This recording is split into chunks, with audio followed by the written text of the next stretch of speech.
महाराज जी, आप किसानों के नेता हैं महाराज जी। किसान यूनियन है एक, उनके आप राकेश टिकैत जी, आपका नाम अभी बताया मेरे को। स्वागत है, बढ़िया है। और हमारे जो भारतीय किसान हैं बड़े भोले भाले हैं। हम लोग किसान के घर में पैदा हुए ना, तो जानते हैं कि फसल नष्ट हो गई मानो किसान नष्ट हो गया।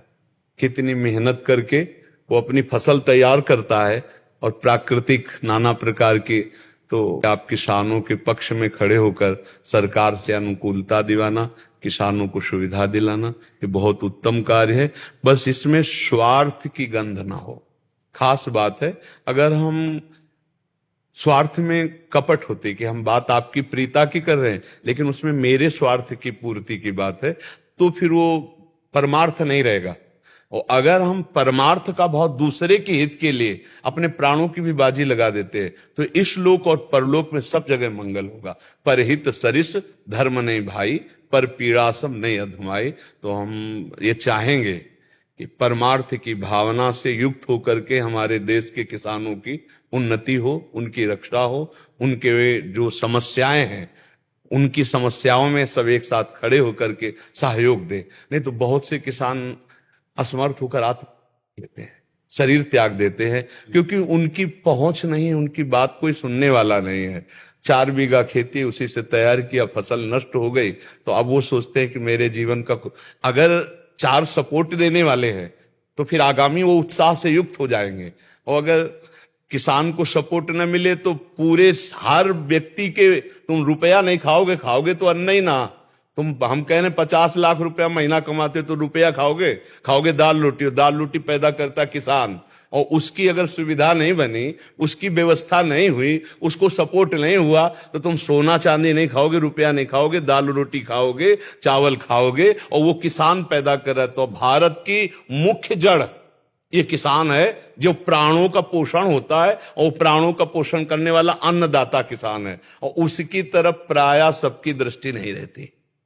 तो बहुत उत्तम है कि आप लोग निस्वार्थ भाव से आगे बढ़कर किसानों को जागृत करें, उनका आत्म उत्साह प्रबल करें, वो कभी ऐसी परिस्थितियों में अपने शरीर को न नष्ट करें, एक दूसरे का सहयोग करके उनको पुष्ट किया जाए। क्योंकि अगर संसार में सही पूछो तो भगवान के बाद दूसरा अन्नदाता किसान ही है, जो रात रात भर गेहूं में पानी लगाता है, ठंडी में जब कोई रजाई से नहीं निकलता, और वो गेहूं कम पैसे में बिक करके बड़े बड़े लोग खाते पीते हैं चैन से। और उसका बेचारे का जो हालत होता है कि सिंचाई, खाद, पानी, लड़का बच्चा की पढ़ाई, और उसके बाद भी अगर कहीं प्रकृति विपरीत हो गई तो अन्न का भाव नष्ट।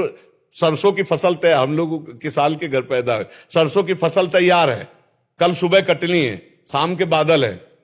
अब ऐसे ऐसे प्राण हो रहे हैं कि अगर पानी गिरा और सुबह की जे ही सूर्य किरण निकलेगी, सब सरसों बर्बाद हो जाएगी। हाँ, तो किसान को सपोर्ट देना बहुत बड़ी बात है, क्योंकि भगवान के बाद अन्नदाता किसान ही है।